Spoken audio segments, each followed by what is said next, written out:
네, 그런데 이 필 타운이라는 사람은 워렌 버핏이 무슨 말을 했는지 정확히 이해하고, 그리고 그거를 초보자들한테 딜리버리를 하는 초보용 책을 하나 썼습니다. 네, 그 강원국이 포기한 워렌 버핏 기법, 필 타운 책을 보니까 저는 금방 이해가 됐습니다. 네, 안녕하십니까. 강원국입니다. 제가 여러분께 오늘은 워렌 버핏의 투자 기법, 이거를 초보가 사용할 수 있는 초보용 매뉴얼을 안내해 드리겠습니다. 아쉽게도 제가 이 매뉴얼을 만든 거는 아니고요. 필 타운이라는 아저씨가 주식 투자 절대 법칙이라는 책을 썼는데, 그 책에 워렌 버핏이 어떻게 투자를 하는지, 내가 그걸 어떻게 써먹을 수 있는지 굉장히 자세하게, 상세하게 설명이 나와가지고 제가 그 비법을 알려드리려고 합니다. 네, 저도 어렸을 때는 워렌 버핏 연구에 밤을 불태웠습니다. 뭐 당연하지 않습니까? 주식을 공부하면은 주식에서 가장 위에 있는 가장 톱 투자자를 공부하고 그 배우고 따라하는 게 가장 훌륭한 방법이라고 저는 생각을 했었죠. 그런데 전 지금도 원숭인데 그때 그 대학생 때는 얼마나 더 원숭이였겠습니까? 그쵸? 그래가지고 이 워렌 버핏의 투자 전략이 간단한 것처럼 보이는데 저한테는 너무 어려워가지고 응용에 실패해서, 그래서 어쩔 수 없이 가치 투자를 포기하고 퀀트 투자로 미끼러졌습니다. 사실 워렌 버핏의 원칙은 되게 간단해 보이죠. 첫 번째 이해할 수 있는 사업, 두 번째 유리한 미래 전망, 세 번째 훌륭한 경영진, 네 번째 매력적인 가격, 이 네 개에 맞는 기업을 산다라고 하는데, 근데 저는 깊게 들어가 보면은 이해할 수 있는 사업? 나 모르겠는데. 그리고 저 기업이 미래가 유리한가? 아닌가? 모르겠는데. 경영진? 나 그 사람들 한 번도 만난 적이 없는데. 에이, 모르겠다. 가치 투자 포기. 이런 식으로 되었고요. 네, 그런데 이 필 타운이라는 사람은 워렌 버핏이 무슨 말을 했는지 정확히 이해하고, 그리고 그거를 초보자들한테 딜리버리를 하는 초보용 책을 하나 썼습니다. 네, 워렌 버핏은 한탄을 하겠죠. 아니, 엄청 간단한데 이것을 못 이해를 못해 이것들아 하고 있고, 필 타워는 야, 니가 너무 어렵게 설명한 거죠, 형님. 내 책을 보셈. 이렇게 된 겁니다. 자, 이 필타운이라는 사람 배경도 굉장히 웃깁니다. 이거를 보면은 역시 미국은 무한한 가능성이 땅 이란 걸 느낄 수 있습니다. 이 양반이 그 70년대 초반에 베트남 전쟁에 참전하고 이제 딱 돌아와 보니까 저 군빨이 에이 씨바 저 베트남 가가지고 사람 죽였지 나쁜 놈 이런 식으로 여론이 형성이 되어 있어가지고 할 게 없었답니다. 그래서 뭐 어떤 유타에 있는 리버 가이드로 활동을 했대요. 네, 리버 가이드는 무슨 일을 하는지 대충 밑에 사진을 보면은 나옵니다. 네, 그래서 그때 한번 또 보트 트립을 했는데 거기서 지가 좀 실수를 해가지고 폭포에서 떨어져가지고 거의 죽을 뻔했다라고 합니다. 그래서 겨우겨우 살아남았대요. 그 겨우겨우 살아남은 사람 중에서 필타운을 가르친 월프, 늑대라는 분이 한 분 계셨답니다. 늑대는 굉장히 고마워했대요. 내가 당신 때문에 그 목숨을 살렸어. 당신은 내 생명의 은인이요. 라고 하니까 필타워는 사실 내가 실수해가지고 거의 죽을 뻔한 건데 네, 감사합니다. 하니까 월프가 내가 그대에게 돈을 줄 수는 있지만 그거보다는 투자를 가르쳐서 어떻게 고기를 낚는가 그거를 알려주겠어 라고 하니까 필타워는 돈만 주셔도 되는데 투자나 그런데 관심 없어요 하니까 아니요 그렇게 하는 게 아니요. 아니 내가 돈을 주면 당신은 술만 처먹을 거 아니요. 그래서 내가 고기를 낚는 법 투자를 가르쳐 주겠어. 이런 식으로 해가지고 정말 투자에 관심 하나도 없는 필타운에게 어거지로 투자를 가르쳤다라고 합니다. 근데 그걸 보고 필타운이 결국은 이제 돈맛을 보게 되고 야 이거 진짜 되네 대박 해가지고 천불을 빌려서 시작을 해가지고 5년 만에 백만장자가 되었다고 하는데 전 이거는 좀 믿기 어렵고요. 어쨌든 이 양반의 책을 보면은 이 양반이 투자를 매우 잘 이해했다라는 거는 확실히 드러납니다. 그거는 확실해요. 네, 그래서 중간에 책을 보면은 자기가 실수해가지고 몇백만 불 날렸다 뭐 이런 얘기도 나오는 거 보니까 이 양반 자산이 지금은 최소한 천만 불이 넘지 않은가 하고 저는 추정을 합니다. 네, 어쨌든 자 이제 중요한 거로 넘어가야죠. 자, 첫 번째 워렌 버핏이 그랬죠. 이해가 가능한 기업에 투자하라 라고 했는데 네, 22살짜리 강원국은 대학생이 뭔 기업을 이해해? 너무 어려워 이랬고 이제 36세 강원국은 네, 그 변화가 없습니다. 아직도 기업은 잘 모르겠는데 해가지고 제가 가치 투자를 안 하고 펀드 투자를 하는 거죠. 네, 이 양반은 이해할 수 있는 기업을 딱 세 가지 키워드로 표현을 했습니다. 열정, 돈, 재능. 이 세 개로 이해 가능한 기업을 추릴 수 있다라는 건데, 전 이거 보고, 야, 이 사람 천재인데? 라고 생각을 했습니다. 열정이라는 거는 내가 좋아하는 게 무엇인가. 그게 직업이 될 수도 있고, 취미로 될 수 있고요. 돈, 내가 뭐로 돈을 벌거나 돈을 쓰는가. 세 번째, 재능. 내가 진짜 잘하는 게 무엇인가. 요 세 개를 가지고, 지금 밑에처럼 그렇게 동그라미 3개를 만들고 그 동그라미 2개 이상 나타나는 그런 기업들 그리고 산업들, 상품들이 한마디로 내가 이해할 수 있는 그런 산업, 기업, 상품이라는 그런 논리입니다. 이 양반은 당시 리버 가이드를 했기 때문에 뭐 관광 기업들, 크루즈 기업들, 여행사 기업들, 아웃도어 기업들 이런 거는 자기가 좀 이해를 할 수 있었다라고 합니다. 그래서 이 양반이 처음 주식을 시작했을 때는 이런 식으로 시작을 했다고 해요. 자기가 리버 가이드일 때 뭐 알게 된 기업들, 뭐 리버 가이드 밖에 살 일 없으면 영어만 쳐봤겠죠. 콜롬비아 그리고 그 뭔가 리버 가이드를 하면서 오토바이에 대한 동경이 생겼나 봅니다. 하리 데이비슨 맨날 맥주 처마셨겠죠. 안허이저 부시 뭐 나머지 바스 노블은 옷 파는 데죠. 뭐 책 파는 데인가? 잘 모르겠네. 이러고 그리고 이제 내가 쇼핑을 어디서 하는가? 맨날 월마트 가서 이제 먹을 거 사오고 스타벅스에서 커피를 사서 먹고 아웃백 가가지고 스테이크를 썰었나 봅니다. 그리고 from my special OP days 그러니까 베트남에서 활동할 때 야 루거, 스미스 앤 웨슨 얘네들이 뭐 권총이나 무기 같은 거 만들죠. 그래서 이런 기업들도 알게 되었다라고 합니다. 그러면 일단 자기가 이해할 수 있는 기업들 이런 식으로 추려보라라는 거고요. 이런 식으로 브레인스토밍을 하면 은근히 기업들이 많이 나올 수밖에 없습니다. 왜냐면은 거지 같은 상품을 만든 기업이면은 당신이 거기 가서 돈을 쓰거나 뭐 그러지는 않겠죠. 그쵸? 네, 두 번째, 유리한 미래 전망. 여기서도 제가 포기를 했었죠. 야, 이 양반은 일단 이 기업에 해자가 있는가, 비기량 분석을 먼저 하라라고 했습니다. 해자는 5개의 종류가 있죠. 브랜드, 비밀, 수수료, 스위칭, 가격 이렇게 있는데, 네, 브랜드는 뭔지 아실 겁니다. 코카콜라 브랜드는 아무리 뭐 그 잔챙이 콜라 회사가 와가지고 깨부실 수가 없는 거죠. 사람들이 그 브랜드 때문에 믿고 그 비싼 가격을 지불하고 그 상품을 사는 겁니다. 비밀 이런 거는 뭐 특허 이런 게 될 수 있겠죠. 거기에 예로 이르면 파이저가 나옵니다. 파이저가 약을 만들어 가지고 특허를 신청을 했으면은 몇십 년 동안 그 약을 공격을 할 수가 없잖아요. 그쵸? 수수료 이런 거는 뭐 구글 같은 겁니다. 왜냐면은 구글의 광고를 런칭하지 않으면은 내 상품이 팔리지가 않거든요. 그래서 한마디로 고속도로 수수료처럼 그냥 꾸준히 그 고객들한테 돈을 받아먹는 사업 이런 수수료 해자가 있고요. 아, 참, 해자라는 건 뭐냐 하면은, 혹시 모르시는 분들이 있을 수 있어가지고, 옛날에 성 만들면은, 그 앞에다가, 막 그 땅 파놓고, 거기다가 이제 집어넣고, 그래서 공격하기 어렵게 만든, 그게 이제 해자입니다. 기업도 그런 식으로 해자를 만들면은, 딴 그 경쟁사들이 공격하기가 어렵겠죠. 자, 다시 이제 스위칭으로 넘어가면은, 한마디로, 이 기업을 기술 쓰고 있는데 여기서 이 기업을 바꾸려고 하면은 너무 노력이 많이 필요하고 짜증난다. 이제 이런 기업들이 있습니다. 예를 들면 마이크로소프트. 네, 그 윈도우스를 계속 쓰고 있는데 갑자기 리눅스로 넘어가라. 그럼 매우 힘들겠죠? 아, 귀찮아. 그냥 마이크로소프트 윈도우 쓰고 말자. 이렇게 되는 거고요.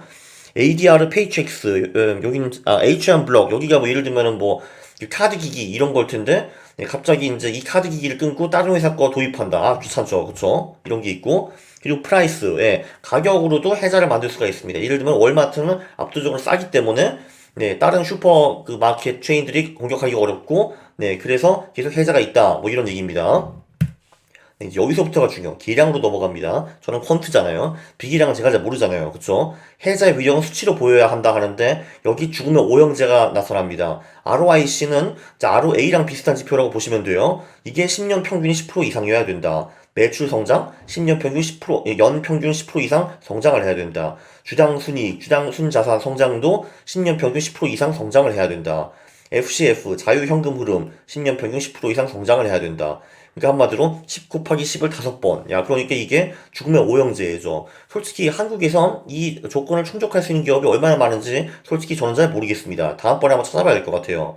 그리고 10년 차 이 평균이 유지가 되는지 5년 평균, 1년 평균도 같이 보라라고 했습니다. 왜냐면은 6, 7년 전에 잘 나가는 기업이 지금 꼬꾸라질 수도 있는 거잖아요. 그런 기업들은 저한테 도움이 하나도 안 됩니다. 그래서 같이 보라 이런 거고요. 이게 굉장히 까다로운 기준이죠. 왜냐면은 그 해자가 정말 있는 그런 슈퍼 기업들은 그게 수치에 이렇게 보여야 된다라는 게 필타운의 논리입니다. 네, 경영진. 일단 여기도 비기량과 기량으로 나뉘는데 비기량은 big 그러니까 big audacious goal 그러니까 어마어마한 그런 그 목표 의식 이런 게 있는가 그냥 단순히 돈 버는 게 아니라 아 우리는 세상에서 뭐 가장 맛있는 스테이크를 만들고 싶어 뭐 이런 식으로 어마어마한 골이 있느냐 뭐 이런 거죠. 그리고 중요한 거는 실적이 별로 안 좋을 때, 부진할 때, 이럴 때 어떻게 커뮤니케이션을 하고 변명을 어떻게 하는가. 그리고 누굴 칭찬하고 누굴 비난하는가. 위대한 CEO들은 보통 이렇게 잘 안 됐을 경우는 자기를 비난하고 직원들을 칭찬을 하는데 당연히 잡배들은 반대로 하겠죠. 그쵸? 그리고 계량 이런 게 중요하죠. 이 양반이 그러면은 이 기업의 주식을 몇 개 가지고 있는가. 그러니까 이 기업이 파운더라면 오히려 그게 보통은 좋다라는 겁니다. 왜냐면은 파운더가 지 기업을 말아먹을 일은 별로 안 하잖아요. 그쵸? 두 번째, 저 양반 급여가 얼마인가. 이것도 매우 중요합니다. 미국 같은 경우에는 일도 지지를 못하고 수익도 별로 안 나오는데 몇백억씩 뜯어가는 CEO들이 있어요. 그런 기업 사지 말라. 뭐 이런 겁니다. 그리고 내부자 거래. 그 내부자들이 주식을 파는 경우는 다양합니다. 그 부인이 와가지고 여보 나 그 빌딩 사줘 이렇게 하면 어쩔 수 없이 주식을 팔게 되는 건데 네 근데 사는 이유는 사실 하나밖에 없습니다. 네, 주가가 오를 거를 기대를 해서 그거밖에 없죠. 이것도 좀 보는 게 좋은 것 같고 아 물론 내부자들이 다 미친듯이 팔면 뭐가 문제가 있는 겁니다. 뭐 요즘 신라젠 주식 팍팍 떨어졌는데 뭐 내부자들은 뭐 천억 이천억 원짜리 주식을 팔았다고 하죠. 이런 거는 당연히 이제 이 기업에 뭐가 문제가 있다라고 판단하시면 될 것 같습니다. 아니 CEO랑 파운더가 미쳤다고 자기 회사 주식을 다 팔아버려요. 회사가 잘 나갈 것 같으면은 그렇죠? 네, 매력적인 가격. 이 파트는 좀 참 마음에 들었습니다. 계량적이거든요. 자, 일단 그 가치 투자라는 게 뻔하죠. 내재 가치를 계산해가지고 지금 가격이 이거보다 현저히 낮다 하면 매수하는 거잖아요. 그쵸? 참고로 이 비슷한 방법으로 서준신님의 방법이 있어요. 156번 영상인데 한번 두 개를 자세히 비교해 보시면은 네, 인생에 도움이 될 거를 많이 배우실 겁니다. 자, 첫 번째, 현재 EPS. 그러니까 현재 주당 이익을 찾기. 이런 거 쉽죠? 그 다음에 두 번째는 그 이 기업의 그 EPS 그 주당 이익이 10년 동안 몇 퍼센트로 성장할 것인가 이거를 추정을 하면은 그럼 10년 후에 EPS가 얼마인지 계산이 가능하겠죠. 여기서는 과거 순자산 성장률과 애널리스트 추정 중에 낮은 거를 성장률로 추정을 한다라고 합니다. 세 번째는 그럼 10년 후에 퍼를 추정을 해야죠. 그러니까 10년 후에 얘가 얼마를 벌 것인가 그게 추정이 되었으면은 오케이 그러면 시장은 그 이익의 몇 배를 가격으로 쳐줄 것인가 이런 거죠. 그래서 퍼를 추정을 하는 건데 그거는 이제 그 최근 10년 동안 그 이제 평균 퍼 그리고 그 2번에서 만든 그 성장률 곱하기 2 이 두 개 중에서 낮은 수치를 측정을 한다라고 합니다. 그리고 네 번째는 그럼 10년 후에 가격이 나올 텐데 그거를 지금 현재 가치로 이제 할인을 하는 건데 할인율은 최소 15%로 잡아라라고 합니다. 굉장히 할인율을 보수적으로 잡은 거죠. 그래서 예제로 이 양반이 하리 데이비슨 2000년 거를 하는데 당시 할리 데이비슨의 주당 이익이 0.89달러라고 하는데요. 물론 여기서 제 생각에는 0.89달러가 그 너무 그 이제 평균보다 높거나 낮으면은 별로겠죠. 그러니까 이 0.89 자체가 어느 정도 납득할 수 있는 수치인지 그거부터 먼저 봐야 될 것 같고요. 미래 10년 성장률은 과거 10년에는 1990년부터 2000년까지 하리 데이비슨의 순자산은 연평균 24%, EPS는 24%, 매출 24%, 그리고 자유 현금 흐름은 35% 증가했다고 하고 애널리스트들은 2000년부터 2005년까지 성장률이 대충 한 24%다라고 예측을 했다라고 합니다. 이 중에서 가장 낮은 수치가 24%였죠. 그래서 하리 데이비슨의 그 주당 순이익이 연평균 24% 성장할 것이다 라고 가정을 하니까 그러면 0.89달러가 10년 후 7.695달러가 될 것이다 이런 식으로 네, 주장을 하는 겁니다. 그리고 그러면은 이 7.65를 뭐로 곱해야 하는가 그래야지 가격이 나오는데 네, 10년 평균 퍼가 46이었고 그리고 24% 곱하기 2가 48이고 둘 중에 낮은 건 46이니까 오케이 그러면은 그 10년 후 적정 퍼는 46이다 이런 식으로 측정을 했습니다. 그리고 그러면은 7.65 곱하기 46 그렇게 하면은 10년 후 가격이 352달러라 이런 건데 그거를 15%로 10년 할인을 하면은 지금 그 현재 가치가 86.98달러라 이런 식으로 결론이 나옵니다. 네, 그런데 핵심 포인트는 뒤에 있죠. 일단 할인율을 15%로 잡은 거는 네, 상당히 보수적으로 계산을 한 겁니다. 왜냐면은 뭐 아날리스트도 그렇고 과거 수익도 뭐 얘가 뭐 24%씩 막 성장한다고 주장을 하는데 그게 가능할지는 미래에 가봐야 되고 가능 안 할 수도 있거든요. 근데 필타원의 논리는 하리 데이비슨 같은 경우는 그 브랜드 해자가 있기 때문에 10년 후에도 크게 공격당할 일이 없다. 그래서 수익률을 그리고 성장률을 유지할 수 있다라고 주장을 하는 겁니다. 네, 근데 여기서 핵심 포인트는 일단 내재 가치를 보수적으로 측정을 했는데 그 매수는 언제 하느냐? 가격이 이 좀 보수적으로 측정한 내재 가치보다도 절반밖에 안 될 때 이때 매수를 하라 이겁니다. 조금 전에 하리 데이비슨의 그 내재 가치가 87불인가? 86.98불이었습니다. 라고 했는데 그러면 매수는 이거 나누기 2, 43.49달러 이하일 때만 매수에 들어가는 겁니다. 매도는 언제 하는가? 그 하리 데이비슨은 가격이 내재 가치와 이제 엇비슷해졌을 때, 이제 그때 파는 겁니다. 네. 간단하셨나? 모르겠네요. 자, 이거를 제가 다음번에 한번 실습을 당연히 하겠죠.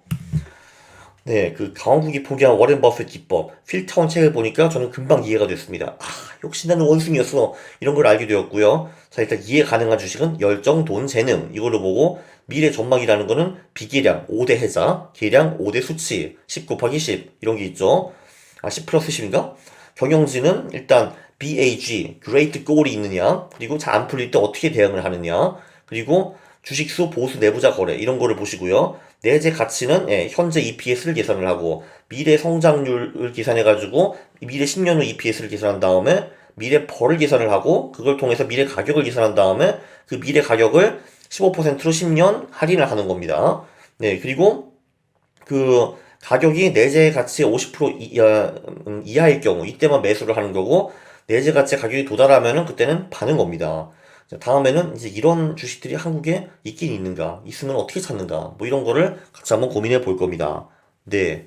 그러면은 여기서 이번 시간은 마칠 텐데 당연히 제 채널에 오시면은 구독을 하시고 알람 설정을 하신 다음에 제 영상을 보시면 좋아요를 누르는 겁니다. 가끔 싫어를 누르는 사람이 있는데 저는 그 사람도 정말 싫습니다. 네, 감사합니다.